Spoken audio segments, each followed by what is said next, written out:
Hi, I'm Roger Pettingell, Sarasota's luxury waterfront property specialist. Welcome back to Real Talk. Today we have a special guest in our office. It's Tom Luzier, partner at Dunlap Moran, one of Sarasota's finest law firms. We use him very often in our real estate transactions. And I've asked Tom to come and explain some things which we always think are a little bit simple because we do transactions all the time, but buyers and sellers, it's a new thing for them. So when they hear the words title insurance and documentary stamps, which are just extra charges on their closing statement, they always wonder, what are those? So in our area in Sarasota County, title insurance is typically paid for by the buyer, and documentary stamps are typically paid for by the seller. So let's break that down a little bit. Sure. The big question I always get on title insurance is first, what is it and why do I have to have it? Sure, and it's a good question. And to get to the answer of what title insurance is, you have to talk a little bit about what the title is and what it's comprised of. Okay. Most people think that the title is the deed that they get from their seller, and that's actually just kind of the written representation, if you will, of what they're getting. The title is actually comprised of three different components.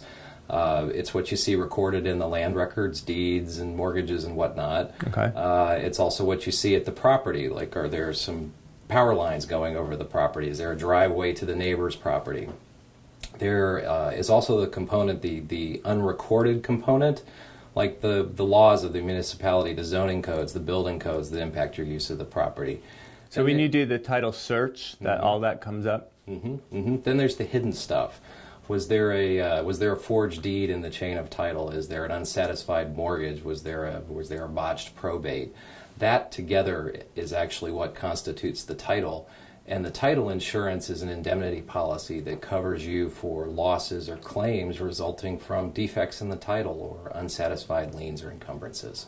So if the prior seller had it, why do I have to get it? It covers the prior seller only. It is issued as of the day of closing, or actually when the deed is recorded. And it covers you for the period that you own the property and beyond, and it actually covers your heirs and your successors should you pass away. So you would always say must have? Absolutely. Considering the cost of the title insurance versus the level of the investment that you're making, it's de minimis, and that's a big word. Does that mean little?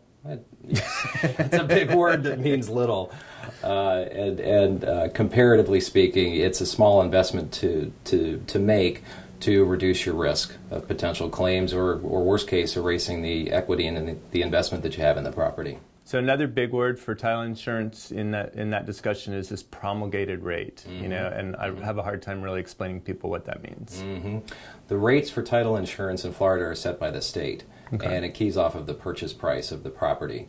And it's kind of a sliding scale. It starts at a certain level and it ratchets down incrementally as the purchase price goes up.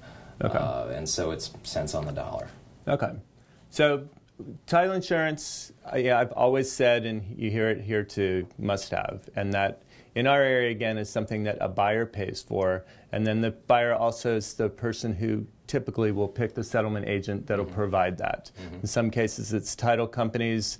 Honestly, in my career, we almost never use title companies. We typically work with an attorney that we have a relationship with. Now, let's talk about doc stamps. Nobody, it's a tax. Absolutely. We always say to buyers and sellers coming in that we talk about the fact that Florida has such limited taxes. What is this tax? The documentary stamp tax is one of the ways that the state keeps the lights on, basically. And it's a tax that's assessed in connection with the recording of a deed transfer. And again, it keys off of the purchase price, and so it's cents on the dollar and typically allocated to the seller. There's also a documentary stamp tax and an intangible tax that are collected in connection with the recording of a mortgage. Those are a factor of the amount of the mortgage. Those are typically paid by the buyer. Okay, so if you don't have a mortgage, you don't have to worry about that, but you're always going to have this doc stamps. And 0.7%? 70 cents on every $100 of consideration. So take your purchase price and multiply it by 0.007. So, that's just something you need to take into consideration. We always talk about that during the listing or the buying process, so somebody's not surprised. But it seems like when that closing statement comes out and they see these numbers, somehow they forgot. It's one of the biggest numbers, and they oftentimes do, and you just have to walk through what their contractual obligations are, and again, what it is. Okay. Thank you. That clears it up. You're We welcome. appreciate your watching us on Real Talk. For this and any other questions that you need answered, always go to our website, longboatrealestate.com.